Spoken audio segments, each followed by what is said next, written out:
Well, I think when you start thinking about the international trade order, most people would start by looking at the World Trade Organization, which is the institution that governs the rules of trade for virtually all of the nations in the world that trade.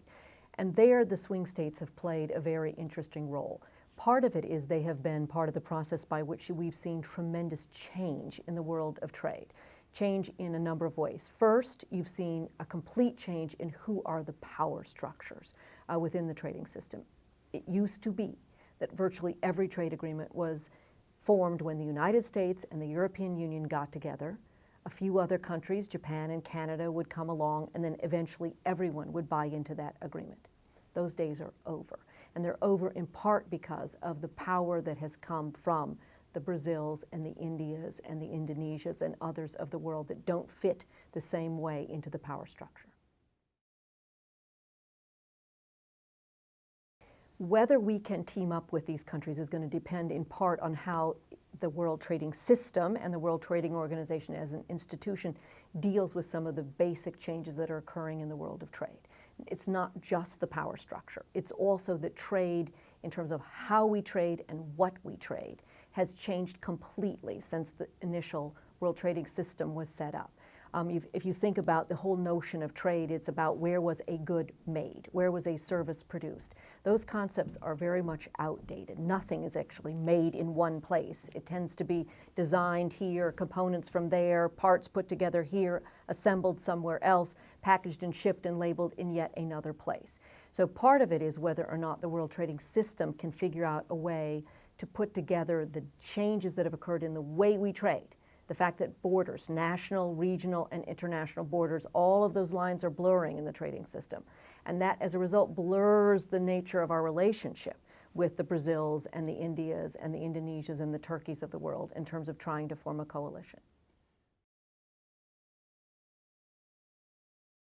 I do not think we should be worried about competition. I think competition and liberalization of trade in the end benefits everybody. And the United States is very well positioned to do very well from that.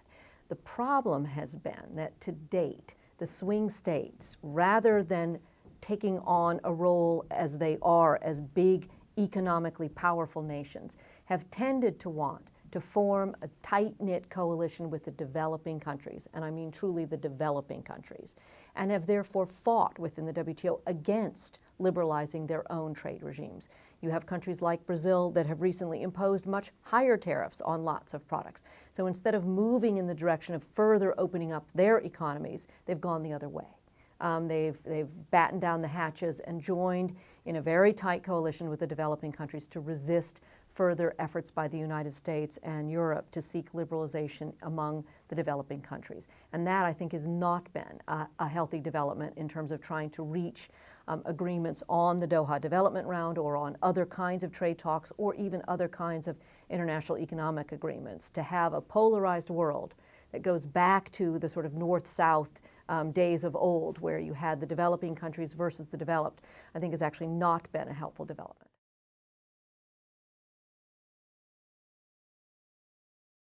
I think it changes the game, and I think if you look at the economics of what's actually happening on the ground, it's already happened in terms of the change. If you look at the trade patterns between the United States and each of these swing states, between Europe and between themselves, you have seen the change already occur. Where the change has not happened is within their governments, who still take positions within the international organizations that, again, leave them in this block with the developing countries. So those out there on the ground who are engaged in all the trade have already seen it. And you've already seen a huge shift in trading patterns, and with a huge amount more of South-South trade than you had ever seen even 10 years ago. The level of South-South trade has grown many fold. And you have seen it happening, but it's not happened at the institutional or at the governance level, which is where I think the governments are going to have to catch up to the reality of what's going on in the market. I think for many of the swing states, their reluctance to really open up their market is not that they're afraid of trade from the United States or trade from Europe. They are afraid of trade from China.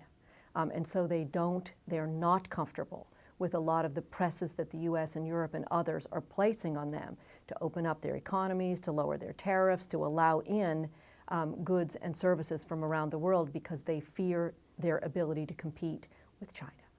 And it's really that relationship with China that has kept them, I think, from stepping out from under this developing country flag and really allowing a lot of the change that there's no question their economies can and would do well and would thrive if they would open up their economies, but they are terrified of what it means in terms of competition with China.